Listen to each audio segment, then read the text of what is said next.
નમસ્કાર મિત્રો, આપ જોઈ રહ્યા છો મધ્ય ગુજરાત ફર્સ્ટ ન્યૂઝ। છોટાઉદેપુર નગરપાલિકા દ્વારા એકાએક બમણો કરી દેવામાં આવેલ વેરો રદ કરવાની માંગ સાથે કોંગ્રેસના આગેવાનોએ આવેદનપત્ર પાઠવ્યું। તો જિલ્લા પ્રમુખ શશિકાંતભાઈ રાઠવા, શહેર પ્રમુખ સુલેમાન રલિયા સહિત મોટી સંખ્યામાં કાર્યકર્તાઓ નગર સેવા સદન ખાતે ઉમટી પડ્યા। વિગતે વાત કરીએ તો છોટાઉદેપુર નગરપાલિકા દ્વારા એકાએક બમણો કરી દેવામાં આવેલ વેરો રદ કરવાની માંગ સાથે જિલ્લા પ્રમુખ શશિકાંતભાઈ રાઠવા સહિતના કોંગ્રેસના આગેવાનોએ આવેદનપત્ર પાઠવ્યું હતું। આવેદનપત્રમાં જણાવાયું હતું કે છોટાઉદેપુર નગરમાં વેરાની રકમ એકાએક બમણા કરતા પણ વધારો કરી દેવામાં આવ્યો છે, તે સહન કરી શકાય તેમ નથી। તે ઉપરાંત આટલો બધો વેરો વધારી દેવો તે કોઈ પણ રીતે તાર્કિક નથી। અમો છોટાઉદેપુર નગરના રહેવાસીઓ માટે એવી કોઈ વ્યવસ્થા નથી થઈ કે અમારી આવક બમણી થઈ જાય અને અમો આ વધારી દેવામાં આવેલ વેરો ભરી શકે તેમ નથી। તેથી આ વધારી દેવામાં આવેલ વેરો રદ કરવામાં આવે અને જો વધારો કરવાનો જ હોય તો યોગ્ય પ્રક્રિયા દ્વારા તાર્કિક પ્રમાણમાં કરવામાં આવે તેવી માંગ કરી હતી। અને જો યોગ્ય નિર્ણય કરવામાં નહીં આવે તો ના છૂટકે ગાંધી ચિંધ્યા માર્ગે આંદોલન કરવું પડશે તેવી પણ ચીમકી ઉચ્ચારી હતી।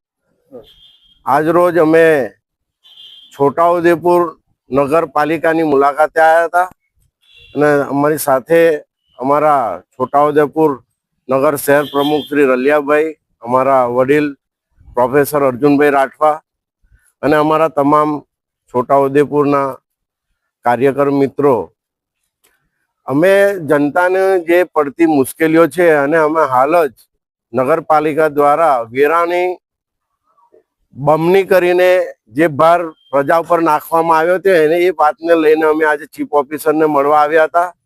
અને અહીંયા આવ્યા પછી અમને જાણવા મળ્યું કે ચીફ ઓફિસર તો એસઆઈની કામગીરીમાં વ્યસ્ત છે। જેમ કે મારું માનવું છે, ચીફ ઓફિસરની કામગીરી નગરપાલિકાને લઈને લોકોની પડતી મુશ્કેલીઓને સાંભળવાની અને એમની રજૂઆતને લઈને એમની યોગ્ય જે કંઈ નિરાકરણ લાવવાનું હોય, પણ સરકાર દ્વારા એમના માથે એસઆઈઆરનો જે ભાર મૂક્યો છે એને કામગીરીમાં વ્યસ્ત છે। આ જ દાખવી રહ્યું છે, બતાવી રહ્યું છે કે અહીંનું તંત્ર પ્રજાને કેટલું સિરિયસ છે। તો અમારું એ માનવું છે કે છોટાઉદેપુર અને તમે બરોડા જેવી નગરપાલિકાને સરખાવો તો બરોડામાં જે વેરા ચાલે છે એ જ પ્રમાણના વેરા અત્યારે અહીંયા કરવામાં આવ્યા છે। તો અમારો આ પ્રશ્ન છે કોંગ્રેસ દ્વારા ચીફ ઓફિસરને અને અહીંના તંત્રને કે આ વેરા તમે કયા આધારે વધાર્યા, વધારવા માટેની કોઈ ગાઈડલાઈન આપની પાસે હોય તો અમને જણાવો। ચીફ ઓફિસર સાથે અત્યારે અમારા અર્જુનભાઈ રાઠવા સાહેબે વાત કરી તો ટેલિફોન ચર્ચામાં એમને જણાવ્યું કે અમે ધોરાધારણ ગાઈડલાઈનને ધ્યાનમાં રાખીને પેપરમાં એની જાહેરાત કરીને પછી અમે વેરા વધાર્યો છે।